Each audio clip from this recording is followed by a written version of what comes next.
오늘은 왕으로 오신 예수라는 제목으로 같이 하나님의 은혜의 말씀을 선포하고 함께 나누도록 하겠습니다.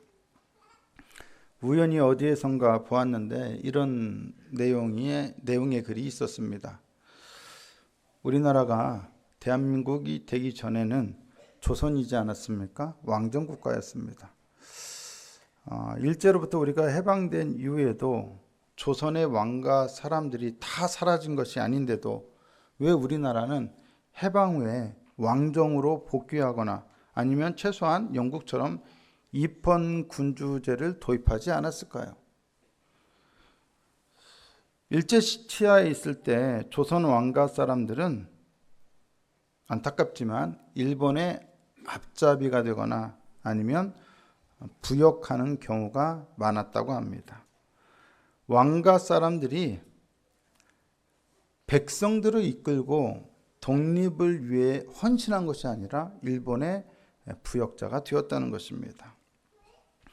독립운동을 위해서 헌신했던 왕가의 사람들이 없었기 때문에 당연히 조선의 왕조 회복에 대한 사람들의 마음이 있을 리가 없었을 것입니다. 이러한 이유도 있겠지만 또 다른 이유를 생각해 본다면 이전까지는 왕 없이는 나라를 생각할 수 없는 시대였지만 이제는 왕이 없는 나라를 생각할 수 있는 시대가 되었기 때문이 아닐까 하는 생각도 해봅니다. 이제 사람들은 민주주의라는 새로운 정치 체제를 알게 되었습니다. 왕 없이도 나라가 가능하다는 것을, 아니 오히려 왕이 없어야 모두가 잘 살 수 있는 나라가 가능하다는 것을 알게 된 것입니다. 이제는 이러한 시대에는 굳이 왕이 필요하지 않습니다. 하지만 이러한 민주주의 체제가 등장하기 전 고대 그리스를 제외하면 어느 나라도 왕이 없는 나라를 꿈꾼 적이 없습니다. 여러분, 민주주의 시대가 도래하기 전에 왕이 없는 나라 보신 적 있습니까? 고대 그리스와 그리고 로마 공화정 외에는 왕이 없는 나라는 거의 찾아보기 힘들 것입니다. 왕이 없다면 뭐도 없어요? 나라도 없는 거예요. 왕이 없다면 나라도 존재할 수 없다고 생각했어요. 그 시절에는. 왕이 없다면 나라가 없는 것이나 마찬가지였습니다. 왕이 있어야만 나라가 가능하고 사람들의 삶이 가능하다면 결국 백성들에게 있어서 가장 중요한 것은 무엇일까요? 결국 왕이 없는 세상은 없으니까, 왕은 반드시 있어야 하니까, 그렇다면 중요한 건 뭐예요? 어떤 왕을 만나느냐입니다. 어떤 왕을 만나느냐에 따라서 사람들의 삶이 달라집니다. 세종대왕 같은 선왕을 만나면 어떻게 됩니까? 모두가 평안하고 행복합니다. 태평성대를 지낼 수가 있습니다. 선조 같은 무능한 왕을 만나면 어떻게 됩니까? 모두가 고생입니다. 또 연산군 같은 폭군을 만나면 어떻게 됩니까? 모두에게 비극입니다. 결국 어떤 왕을 만나느냐에 따라서 사람들의 삶의 질이 달라집니다. 예수님이 이 땅에 오시던 당시도 왕이 세상을 다스리던 시대였습니다. 크게 보면 로마 제국의 황제가 온 세상을 다스리고 있었고 그 지배권 아래에서 헤롯이 유대의 왕이 되어서 다스리고 있었습니다. 헤롯은 일반적인 왕처럼 자기의 아버지로부터 왕직을 물려받은 것이 아니라 로마 제국의 황제에게 유대의 왕으로 어떻게 되었어요? 임명되었어요. 그는 세습 왕이 아니라 임명된 왕이었습니다. 때문에 정통성이 늘 문제였어요. 그는 정통 유대인도 아니었어요. 이두메인, 즉 에돔과 유대의 어느 정도의 혼합된 혈통의 사람이었어요.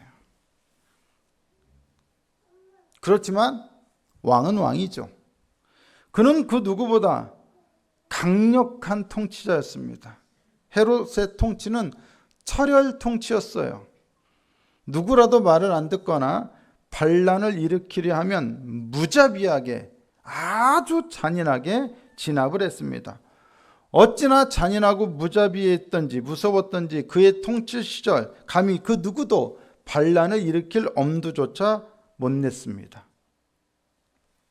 그는 정말로 무섭고 잔인하고 그리고도 강력한 왕이었습니다. 예수님은 이 헤롯이 통치하던 바로 그때에 유대 땅에서 태어나셨습니다. 헤롯은 반란이 의심되기만 하면 자기 아들도 죽이고 자기 아내도 죽였습니다. 그런데 자기가 죽인 그 아내는, 헤롯에게는 여러 아내들이 있었거든요. 그 많은 아내들 중에서도 이 자기가 죽인 그 아내를 헤롯은 가장 사랑했어요. 놀랍죠? 자기가 가장 사랑했던 아내를 반란이 의심된다는 이유로 죽였습니다. 헤롯은 권력에 대한 집착이 누구보다도 강했습니다. 자기 권력을 지키기 위해서는 물불을 가리지 않았습니다. 그런데 그런 헤롯에게 오늘 이상한 일이 벌어졌습니다. 마태복음 2장 1절과 2절을 보니까 헤롯 왕 때에, 분명히 헤롯 왕이라고 되어 있어요. 그런데 누가 왔어요? 동방으로부터 박사들이 왔어요. 그리고는 뭐라고 물어봅니까? 유대인의 왕으로 나신 이가 어디 계시냐? 아니, 누가 왕이에요? 헤롯이 왕이에요. 근데 누구에 대해서 물어봐요? 유대인의 왕에 대해서 물어봐요.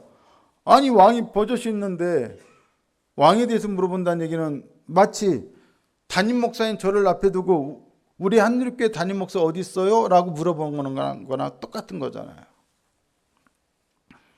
동방에서 온 박사들이 유대의 왕인 헤롯 앞에서 다른 유대인의 왕에 대해서 얘기하고 있습니다. 헤롯이 낳을 아들 이야기가 아닙니다. 헤롯 가문과 전혀 상관없는 누군가가 태어나는데 그가 바로 유대인의 왕이라는 것입니다. 이 이야기 때문에 예루살렘은 그야말로 발칵 뒤집혔습니다. 3절에서는 헤롯 왕과 온 예루살렘이 듣고 소동한지라 이렇게 말씀하고 있습니다. 반란의 기미만 있어도 아들이고 아내고 쳐 죽이던 헤롯입니다. 자기의 왕권을 위협할 만한 누군가가 태어난다는데 가만히 있을 리가 있습니까? 그럴 수는 없지요. 헤롯은 당연히 그 존재를 없애고 싶었습니다. 하지만 당장 죽이고 싶어도 죽이지를 못해요. 왜요? 그렇죠. 어디에 있는지를 몰라요.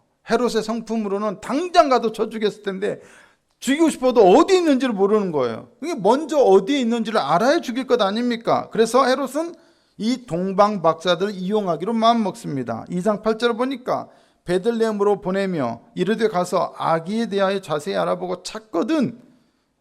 그들이 찾아야 돼요. 내게 고하여 나도 가서 그에게 경배하게 하라. 헤롯은 잔인하기만 한 것이 아니었습니다. 그는 누구보다 똑똑했어요. 영악했어요. 머리 돌아가기로는 당대 최고였습니다. 자기의 잠재적인 경쟁자가 있는 곳을 알아낼 수 있는 사람들은 당장은 누구밖에 없어요?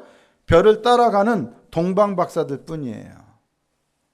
자기 말고 다른 왕에 대해 이야기하는 이 동방 박사들을 당장이라도 죽이고 싶은 끓어오르는 분노를 억누르고 헤롯은 그들에게 악이 있는 곳을 알아보고 자기에게도 알려달라고 했습니다. 그때 알게 되면 그때 그 아기와 함께 이 동방 박사들도 함께 제거하면 될 일입니다. 하지만 헤롯에게로 돌아가지 말라는 지시를 받은 동방 박사들이 다른 길로 고국에 돌아가자 헤롯의 계획은 수포로 돌아갑니다. 나중에 헤롯은 자기가 속은 줄 알고 베들레헴과 그 모든 지경 안에 있는 2살 아래의 모든 사내 아이를 죽이라고 명령합니다.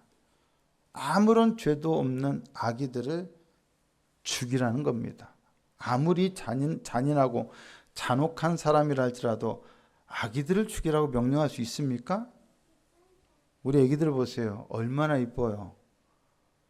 애들 앞에서요, 여러분 얼굴 표정도 함부로 못 지어요. 그 사랑스럽고 이쁜 아이들 앞에서 우리가 화내는 얼굴 표정이라도 지을 수 있습니까? 인상 쓰는 거 지을 수 있습니까? 네, 인상 좀 피세요. 저를 아이라고 생각하시고. 여러분의 어들이 성탄절인데 얼굴이 많이 굳어 계셔요. 네. 지금 저기 황혜선 목사 아가가 있다 생각하시고 인상을 좀 피세요. 여러분, 죄 없는 아기들을 어떻게 죽입니까? 근데 죽이라고 한 거예요. 이 정도로 잔인한 것이 바로 헤롯의 본 모습이었습니다. 동방 박사들은 아주 멀리서부터 이 유대인의 왕의 별을 보고 왔습니다. 사실 그들도 별을 보고 왔을 뿐 유대인의 왕에 대해서 자세히 아는 바가 없었습니다. 어디에서 태어나는지, 어떤 가문의 사람인지, 또 그가 무슨 일을 할지 그들은 몰랐어요. 그냥 별만 보고 열심히 따라온 거예요. 하지만 유대인들에게는 오래전부터 이 왕에 대한 예언의 말씀이 있었습니다. 바로 무엇입니까? 구약 성경입니다. 헤롯은 성경 전문가들인 대제사장들과 서기관들을 모아서 유대인의 왕, 즉 예언된 그리스도가 어디에서 날 것인지를 알아보라고 했습니다. 바로 알아봅니다. 마태복음 2장 5절과 6절을 보니까 이렇게 되어 있죠. 이르되, 그들이 말하는 겁니다. 유대 베들레헴입니다. 말씀에 이렇게 예언되어 있습니다. 내게서 한 다스리는 자가 나와서, 다스리는 자는 누구예요? 왕의 왕. 다스린 자가 나와서 내 백성 이스라엘의 목자가 되리라. 이 말씀은 어디 말씀에 대한 인용이냐? 구약성경 미가서 5장 2절에 대한 인용 말씀입니다. 그런데 이 미가서 5장 2절은 그리스도가 다름 아닌 베들레헴에서 태어날 것이라고 예언하고 있습니다. 헤롯이 동방 박사들을 베들레헴으로 보냈던 이유는 바로 이 예언의 말씀 때문이었습니다. 그러면 미가 선지자는 어쩌다가 이러한 예언을 하게 되었을까요? 우리는 미가의 예언을 단지 그리스도가 어디에서 출생할지를 알려주는 정도로만 생각해서는 안 됩니다. 미가의 예언은 이 땅에 오실 그리스도의 참된 정체를 우리에게 알려주기 위한 것입니다. 그분이 과연 어떠한, 왕은 왕이신데 어떤 왕이신가를 우리에게 알려주기 위한 예언입니다. 미가 선지자는 유다의 총체적인 죄악을 지적하고 책망했습니다. 그리고 그 죄악에 대한 하나님의 무서운 심판을 선언했습니다. 미가 선지자는 특별히 유다 지도자들의 죄악에 대해서 주목했습니다. 미가 선지자가 주목한 유다 백성들의 지도자들은 크게 세 부류입니다. 첫째, 우두머리들입니다.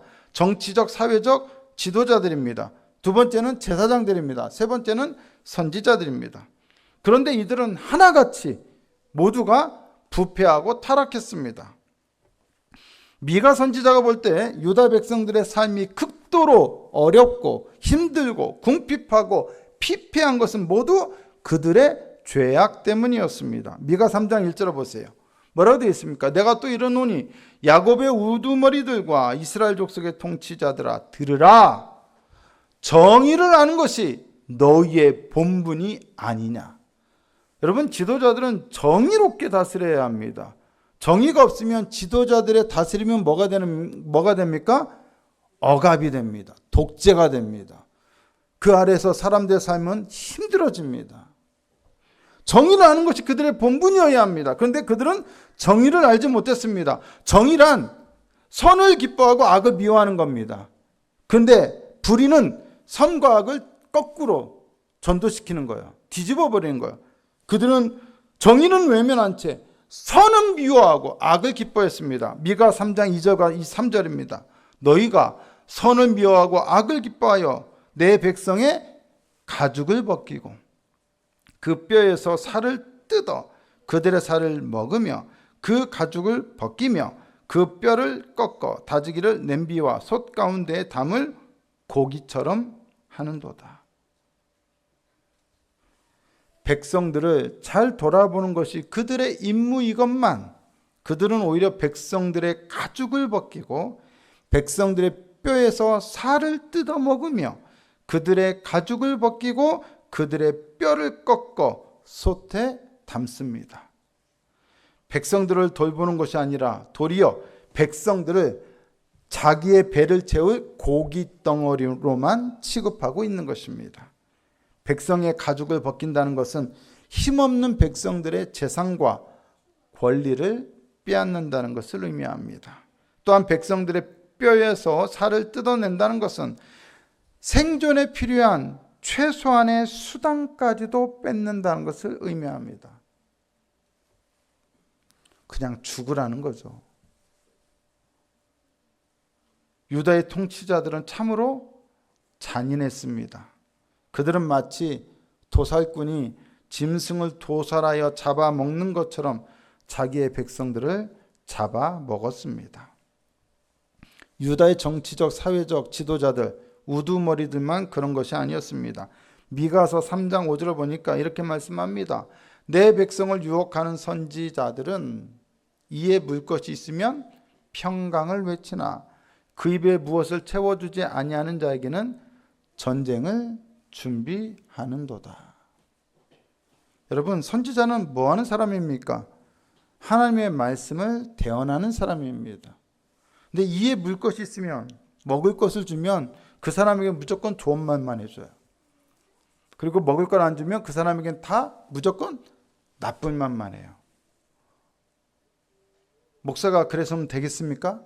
여러분, 신방에 갔는데 목사에게 좀 잘해주면은 목사가 막 축복을 하고, 목사한테 좀 서운하게 해주면 목사가 막 책망을 하고 심판하면, 여러분 그 목사 다시는 여러분 집에 드리겠습니까?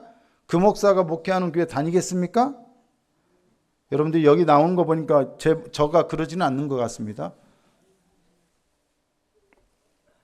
하나님의 말씀을 대언해야 할 선지자들이 자기 이익에 따라 누구에게는 평강을, 누구에게는 전쟁을 선포합니다. 유다는 사회, 정치, 종교 모든 영역에서 총체적으로 타락했습니다. 미가서 3장 11절입니다. 그들의 우두머리들은 뇌물을 위하여 재판하며 그들의 제사장은 싹스를 위하여 교훈하며 그들의 선지자는 돈을 위하여 점을 친다. 하나님은 미가 선지자를 통해 이토록 총체적으로 타락한 그들을 반드시 심판하시겠다고 선언하십니다. 그런데 미가 선지자는 심판만 선포하지 않았습니다.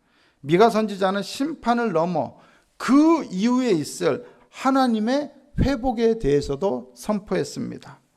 그들은 분명 하나님의 강력한 심판을 받고 멸망하여 바벨론으로 끌려갈 것입니다. 하지만 그것이 끝이 아니었습니다. 그 심판 이후에는 하나님께서 그들을 새롭게 회복하실 것입니다. 미가서 4장 6절과 7절입니다. 여호와께서 말씀하시되 그날에는 내가 저는 자를 모으며 쫓겨난 자와 내가 환난받게 한 자를 모아 발을 저는 자는 남은 백성이 되게 하며 멀리 쫓겨났던 자들이 강한 나라가 되게 하고 나 여호와가 시온산에서 이제부터 영원까지 그들을 다스리리라. 여호와께서 다스리신다는 것은 바로 여호와께서 그들의 왕이 되시겠다는 의미이죠. 미가 3장에서는 정의를 굽게 하고 백성들을 착취하며 돈과 뇌물과 싹스를 위해 일하는 불의하고 타락한 인간 지도자들의 악행에 대해서 선포했습니다. 그런데 미가 4장에서는 여호와 하나님의 공의로운 통치에 대해서 선포합니다. 하나님의 통치로 인해 더 이상 전쟁은 없을 것입니다. 그리하여 사람들은 칼을 쳐서 보습을 만들고 창을 쳐서 낫을 만들 것입니다. 무기로 사용하던, 사람들을 죽이기 위해서, 전쟁하기 위해서 사용하던 무기를 뭘로 만들어요? 농사짓는 농기구로 만들겠다는 거예요. 전쟁은 없어요. 평화만 있어요. 하나님의 공의로운 통치로 인해 사람들은 평화를 누리게 될 것이고 민족들 사이의 분쟁과 다툼도 사라질 것입니다. 유다의 지도자들로 인해 쫓겨나고 그들에게 자기의 살점을 뜯겨서 발을 절게 되었던 자들은 다시 시온으로 돌아와 하나님의 백성이 될 것이고 그들은 전과 달리 강한 나라가 될 것입니다. 하나님께서 그들의 왕이 되셔서 통치하실 것이기 때문입니다. 그런데 여기서부터 중요합니다. 미가는 이러한 놀라운 일을 이루게 될 하나님의 통치가 어떤 한 사람에 의해 이루어지게 될 것이라는 것을 예언합니다. 그게 바로 미가서 5장 2절입니다. 같이 한번 읽어보실까요? 시작. 베들레헴 에브라다야 너는 유다 족속 중에 작을지라도 이스라엘을 다스릴 자가 내게로 나올 것이라. 그의 근본은 상고의 영원에 있느니라. 분명히 미가서 4장에서는 누가 직접 다스린다고요? 여호와께서 다스리시겠다고 하셨어요. 그런데 미가서 5장에서는 이스라엘을 다스릴 자가 어디에서? 베들레헴에서 나오게 하시겠다고 하셨어요. 그가 누구예요? 바로 그가 그리스도예요. 메시아예요. 유대인의 왕이에요. 그는 어떤 사람이냐? 미가서 5장 4절 5절이에요. 아까 말씀드렸죠. 미가서는 단지 그리스도가 어디에서 태어날지 그리스도의 출생지만을 말하려는 것이 아니라 그리스도가 어떤 분인지 그리스도의 정체가 무엇인지를 예언하는 말씀이라고 했죠. 그의 정체는 이거예요. 미가서 5장 4절 5절 다 같이 한번 읽겠습니다. 시작. 그가 여호와의 능력과 그의 하나님 여호와 이름의 위엄을 의지하고 서서 목축하니 그들이 거주할 것이라. 이제 그가 창대하여 땅 끝까지 미치리라. 이 사람은 평강이 될 것이라. 아멘. 여러분, 불의한 통치자들이 다스리는 곳에 평강이 있어요, 없어요? 없죠. 하나님은 세상 통치자들의 불의한 통치에 맞서 당신의 백성들을 평화로, 회복으로, 치유로, 사랑으로 다스릴 한 목자를 베들레헴에서 나오게 하겠다고 선언하십니다. 그는 여호와의 능력과 여호와의 이름의 위엄을 의지하여 목자처럼 백성들을 목축할 것입니다. 다스릴 것입니다. 그는 평강이 될 것입니다. 뭔 얘기입니까? 그는 평화의 왕이 되실 거라는 겁니다. 미가 선지자는 백성들을 파멸과 고통과 심판으로 이끌었던 유다의 타락한 정치 지도자들, 제사장들, 선지자들과는 전혀 다른 새로운 하나님의 통치에 대해서 선언하고 그 통치를 실현할 한 지도자에 대해서 선포하고 있습니다. 그가 바로 미가가 예언했던 그가 바로 유대 백성들이 아주 오랫동안 기다려왔던 메시아, 즉 그리스도입니다. 미가가 예언했던 그분이 이제 어디에서요? 베들레헴에서 태어나게 되었다는 사실이 저 멀리서 그분의 별을 보고 멀리서 왔던 이 동방 박사들로 인해서 밝혀지게 된 것입니다. 더 중요한 것은 바로 이 지점입니다. 그런데 말입니다. 항상 그런데 말입니다 하면 중요하다고 했죠? 그런데 말입니다, 여러분. 이 평화의 왕에 관한 소식을 가장 먼저 듣게 된 사람이 누구입니까? 누가 가장 먼저 들었습니까? 오늘 본문에서. 목자예요? 바로 미가 선지자가 비판하고 심판을 예언해야 했던 과거 유다의 악한 지도자들보다도 더 악한 헤롯 왕이었습니다. 헤롯 왕은 미가 선지자가 경험했던 과거의 유다의 통치자들과 비교도 되지 않을 만큼 더 잔인하고 악한 왕이었어요. 악하기로 따지자면 헤롯보다 더 악한 왕이 없어요. 두 살배기 어린아기 남자아이들 다 죽이라고 하는 왕이 헤롯이에요. 잔인하기로 말할 것도 없어요.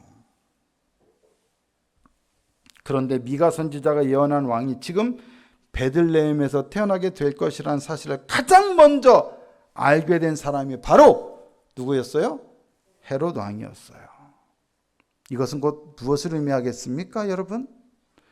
하나님을 인정하지 않고 가장 반대하며 하나님의 백성들을 가장 잔인하고 무도하게 억압하고 착취하고 괴롭히는 그 헤롯을 향해 진정한 유대인의 왕이 나신다는 것이 가장 먼저 선포되었다는 것은 바로 그 악한 헤롯 왕을 향한 하나님의 강력한 선전포고인 것입니다.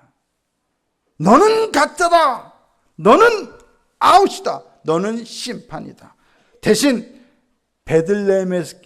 베들레헴에서 나오는 그만이 진정한 유대인의 왕으로 나의 통치를 실현하게 될 것이다. 그만이 나의 의로움과 나의 평화, 나의 정의, 나의 통치를 이 세상 가운데 실현하게 될 것이다.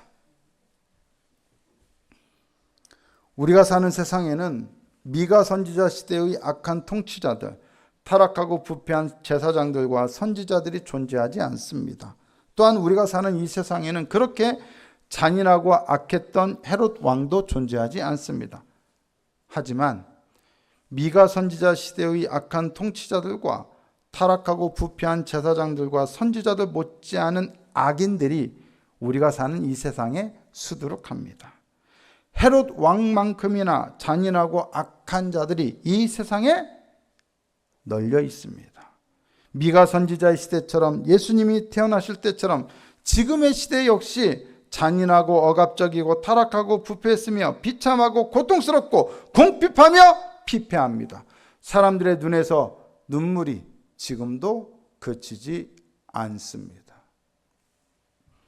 이제 눈 좀 떠볼까요? 말씀이 끝나가고 있습니다. 여러분들이 진지하게 말씀을 증거하는데 설교를 잘 못 듣고 졸면 제가 설교 끝나고 눈물을 흘려요.